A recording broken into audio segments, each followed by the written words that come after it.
আসসালামু আলাইকুম ফ্রেন্ডস। আজকে আমি তুলে ধরছি শীতের দিনে খুবই জনপ্রিয় রান্না ফুলকপি আলুর ডালনা।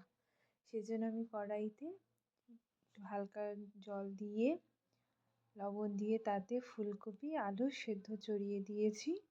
হালকা ভাপিয়ে নেব, বেশি সেদ্ধ করব না। এদিকে মিক্সচারে আমি পেঁয়াজ, কাঁচা লঙ্কা, একটু আদা পেস্ট করে নিয়েছি, সাথে টমেটোর আলাদা করে বাটা রেডি করে নিয়েছি। এদিকে ফুলকপি আলু হালকা ভাপানো হয়ে যাওয়ার পর সেগুলোকে নামিয়ে নিলাম। এবার কড়াইতে তেল দিয়ে সামান্য হলুদ এবং লবণ দিয়ে ফুলকপি আর আলুকে মাখিয়ে নিয়ে সেটা তেলে ভেজে নেব।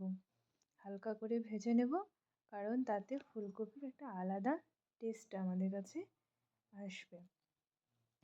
কড়াইতে ফুলকপিগুলো হালকা লাল ফ্রাই করে নিয়ে সেটা তুলে তারপর কড়াইতে আবার পুনরায় তেল দিলাম এবং সাথে রাখছি একটা শুকনো লঙ্কা, একটু জিরে, গোটা জিরে এবং কিছু পেঁয়াজ কুচি দিয়ে এবং এই তিনটে ভালো করে তেলের মধ্যে হালকা ফ্রাই করে নেওয়ার পর আমি দিয়ে দিচ্ছি পেঁয়াজ, কাঁচা লঙ্কা এবং সামান্য আদার যে পেস্ট করে রেখেছিলাম তা দেওয়ার পর এটাকে নাড়িয়ে নেব।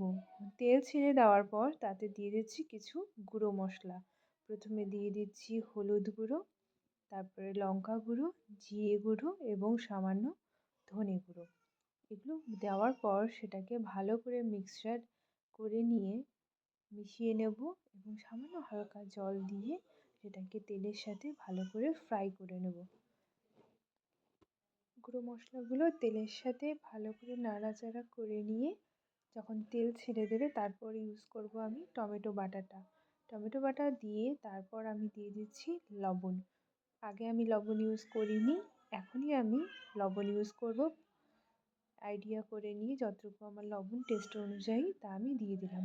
এবার মশলাগুলোকে ভালো করে নাড়ানোর পর তাতে দিয়ে দিচ্ছি পেঁয়াজ কলি কেটে নিয়ে রাখা টুকরো টুকরো করে এবং সাথে দিয়ে দিচ্ছি কড়াইশুঁটি এবং এই মিশ্রণকে ভালো করে তেলের মধ্যে নাড়াচাড়া করে নেব।